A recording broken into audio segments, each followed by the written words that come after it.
Oke, jadi ini ya judulnya anti bocor saat menjadi sandwich generation bersama saya dan Elsa di Wow Sharing. Wow Sharing ini singkatan dari woman to woman sharing dan berarti yang sharing perempuan ke perempuan lainnya gitu.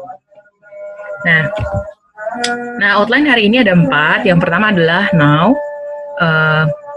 Know dulu gitu, kita tahu apa aja yang mau kita bahas itu ya, tentang definisinya, terus kemudian apa sih jangan-jangan kita selama ini sebenarnya salah kaprah tentang apa namanya sandwich generation gitu. Terus kemudian prepare bagaimana kita menghadapinya, bagaimana kita menikmatinya, dan bagaimana kita mengantisipasinya. Nah ini kita tahu dulu definisi, kondisi, dan juga status. Nah, jadi nanti kita sistemnya gini, nanti ada definisinya di awal, setelah itu nanti akan ada kondisi saya dan juga ada kondisi Elsa. Kayak gini, jadi nanti biar enak, satu slide gini akan dibahas sama 2 orang gitu, tapi di awal nanti penjelasannya oleh saya dulu. Nah, yang pertama kita perlu tahu tentang definisinya. Buat yang belum tahu tentang definisinya, sandwich generation itu sebenarnya adalah kayak misalnya kita harus biayain, saya misalnya gitu harus biayain anak saya yang sekarang baru 1 tahun, sama harus juga ngebiayain orang tua saya yang sekarang pensiun. Jadi saya harus biayain 2. Nah si 2 itu anggapannya kayak roti gitu loh. Jadi kita di tengah-tengah, ini orang tua, ini anak. Nah kita di tengah-tengah harus ngebiayain dua-duanya. Makanya disebut sebagai sandwich generation. Nah, yang bukan sandwich generation itu seperti apa? Kalau misalnya kita nggak ngasih uang pun gitu bulanan ke mereka, mereka masih bisa hidup gitu. Mereka masih punya pemasukan. Misalnya orang tuanya itu dosen misalnya gitu. Jadi mereka nggak masalah gitu, walaupun nggak kita kasih uang. Itu bukan sandwich generation ya. Artinya ketika kita mau lebih banyak saving, kita nggak ngasih juga mereka nggak apa-apa. Biasanya ini suka terjadi pada orang tua yang masih aktif di masa tuanya ya.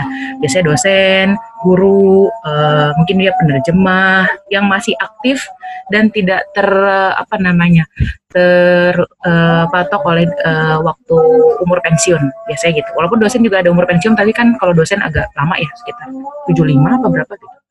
Nggak kayak pekerja-pekerja yang 50-an gitu. Kemudian yang sandwich generation adalah yang kebalikannya. Artinya kalau misalnya kita nggak ngasih, ya mereka nggak bisa hidup gitu. Agak susah gitu ya. Biasanya mereka hidup misalnya bisa beli buah, bisa makan, bisa jalan-jalan, terus kemudian akhirnya agak lebih susah, lebih ngirit lah gitu.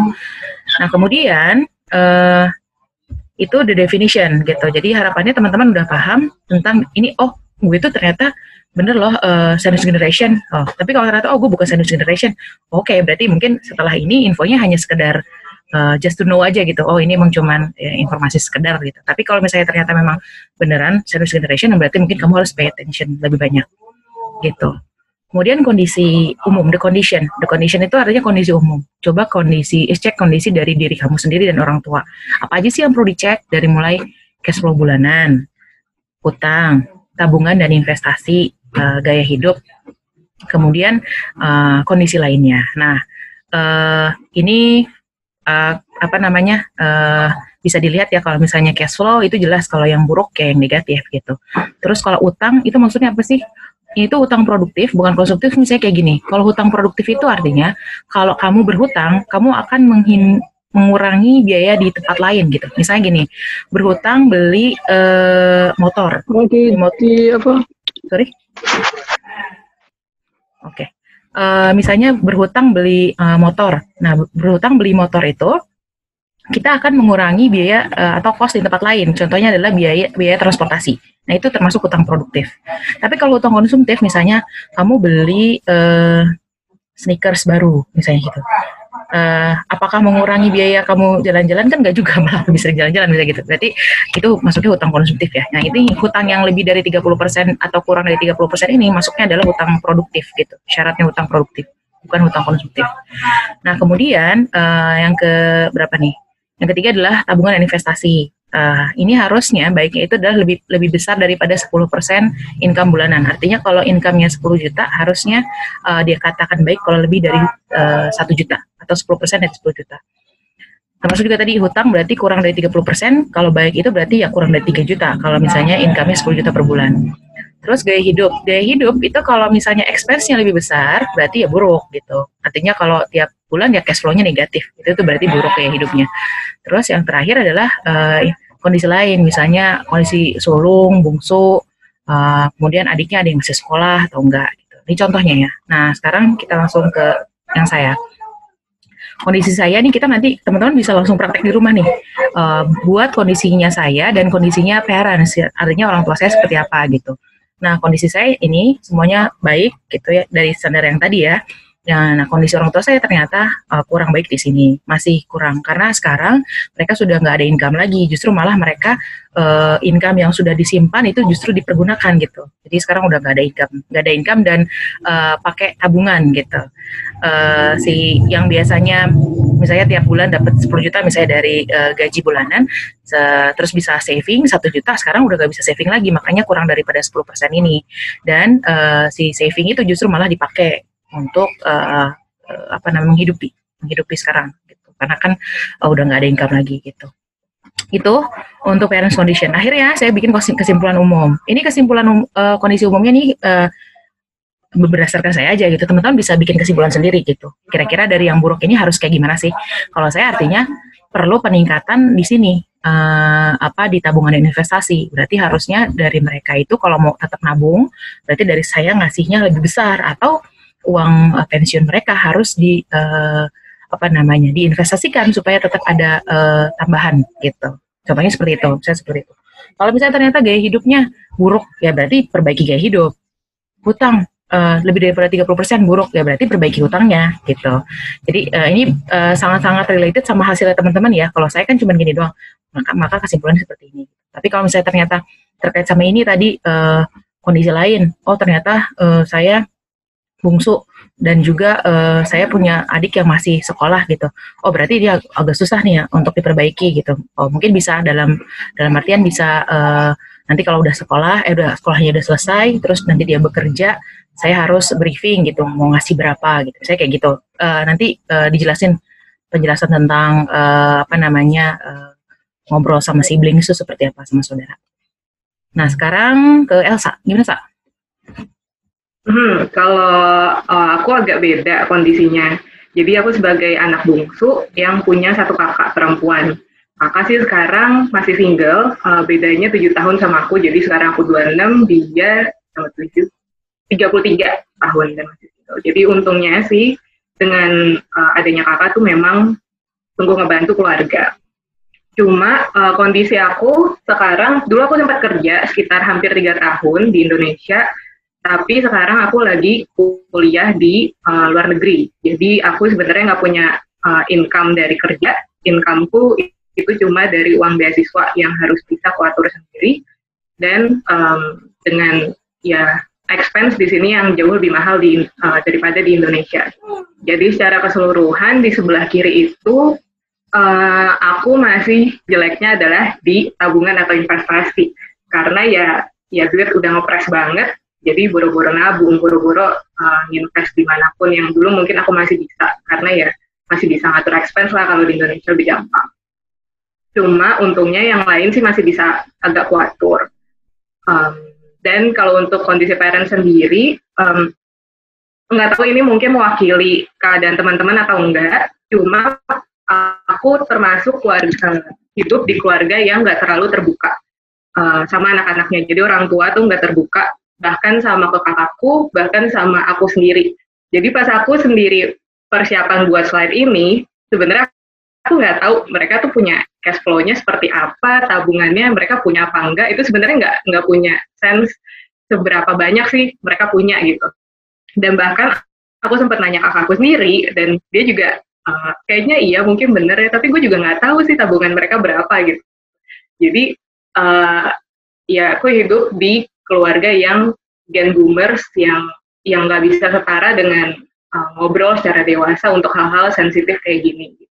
Dan so far sih, tapi yang aku lihat dari orang tua aku adalah bagusnya mereka nggak pernah punya utang, pengen punya utang gitu. Jadi sesusah-susah apapun, papa udah pensiun, mama juga nggak pernah kerja dari lahir gitu, nggak pernah megang gaji sendiri. Tapi selalu dengan uang yang ada di mereka nggak pernah mau pengen utang untuk sesuatu yang lain gitu. Jadi ya untungnya itu. Cuma yang aku lihat mungkin tabungan itu yang masih buruk karena kayaknya mereka nggak punya tabungan apapun yang berarti. Dan untuk kondisi lainnya, jadi untuk orang tua dari papa itu udah nggak ada, cuma orang tua dari mama masih ada, kakek dan nenek aku, opa, oma. Dan oma itu sekarang dititip di rumahku sekarang, kakak ngekos jadi nggak di rumah, paling balik kalau weekend doang. Dan ya jadi mungkin itu juga salah satu tanggungan juga untuk keluarga dan untuk kakakku juga untuk bantu gitu. Itu. Dan ya kesimpulannya sih ya aku harus persiapan diri buat nanti aku kerja habis lulus, dan keluarga juga harus beradaptasi karena aku sekarang juga udah nggak kerja, mereka harus bisa juga ngatur gimana keuangan. Tuh Mbak. Oke, gitu ya. Jadi kalau keluarga gue sendiri termasuk yang cukup open gitu. Mungkin karena gue bungsu juga ya. Mungkin lu nggak tahu juga sih. Kan kakak lu juga nggak bilang nggak tahu ya. Iya. Jadi nanti kita coba tanya ke yang lain juga. Mungkin memang ada juga yang seperti Malaysia sama Elsa. Banyak sih gue yakin.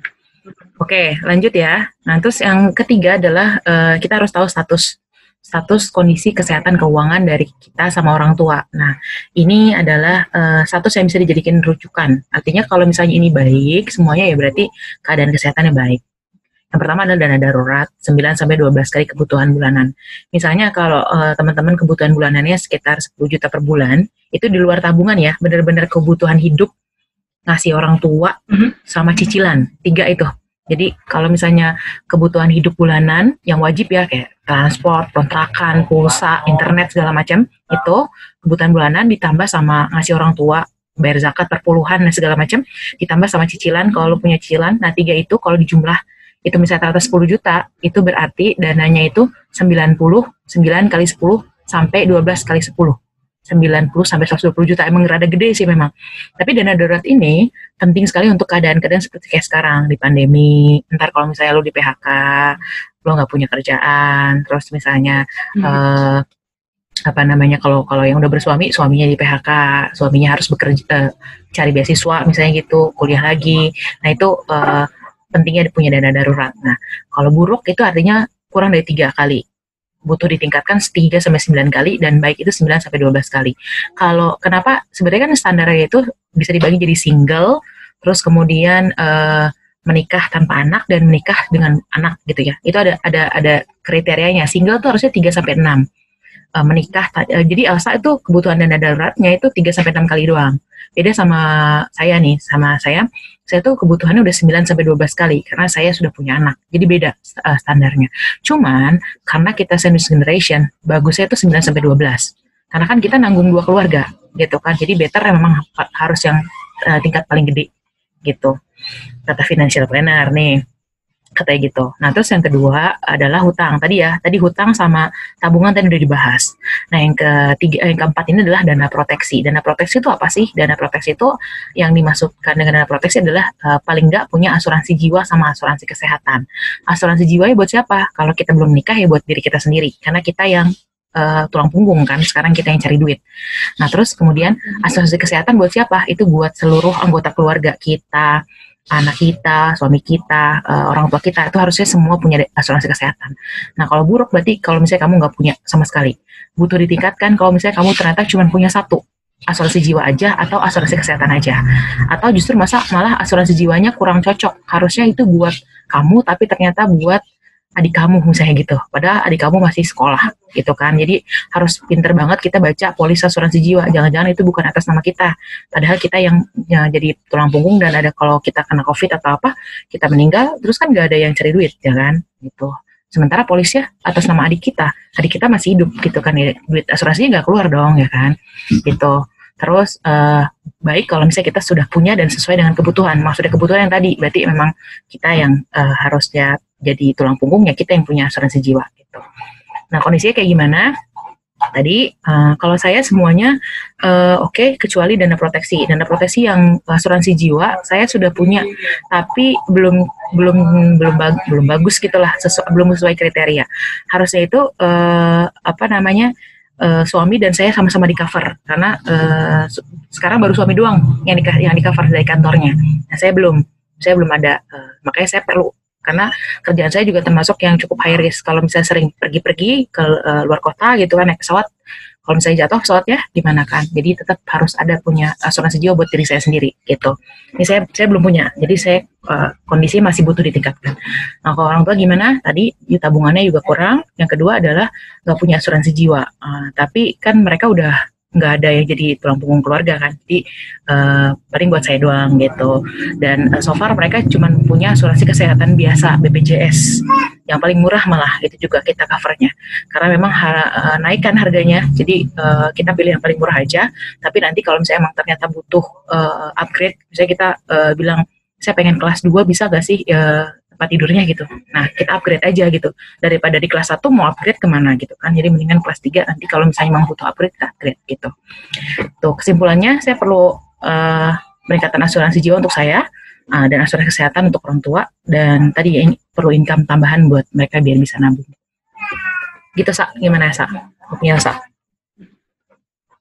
Kalau aku karena masih sekolah juga, kemarin sih sempat udah bisa ngatur tabungan waktu lagi kerja, bisa spare lebih lega lah gitu.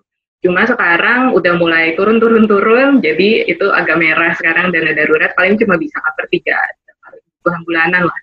Dan sekarang juga jujur, aku juga masih punya tanggungan buat nyicil apartemen di Indonesia.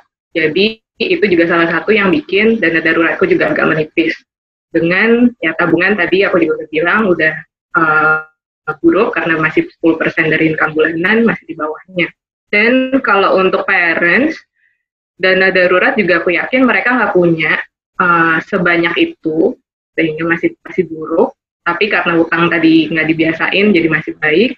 Tabungan juga enggak. Dana proteksi untuk asuransi, keluarga juga bersyukurnya papa pensiunan Telkom. Cuma itu pun juga sebenarnya enggak di kondisi yang cukup bagus dalam segi job position ya waktu dulu. Jadi papa emang lulusan tim STM, mama itu SMK. Jadi papa pun kerja tuh kayak semacam koordinator lapangan lah. Jadi sebenarnya middle gitu, agak low. Jadi dengan asuransi pun juga yang terbatas, tapi ya itu sebenarnya diatur.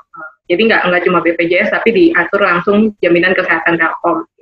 Cuma ya in reality kalau misalnya pengen ke rumah sakit tetap harus butuh surat pengantar dari kayak klinik kecil dulu. Jadi kita untuk papa dan mama itu harus kayak klinik kecil, minta surat pengantar untuk ke rumah sakit kalau penting. Gitu. Kalau enggak ya langsung di klinik kecil itu aja. Jadi kalau kesimpulan buat kondisi sendiri ya aku perlu income tambahan, nanti harus persiapan banget untuk ngurusin tabungan, dan orang tua juga ya perlu income tambahan untuk mereka ngatur juga kehidupan biar agak legaan lah untuk tabungannya.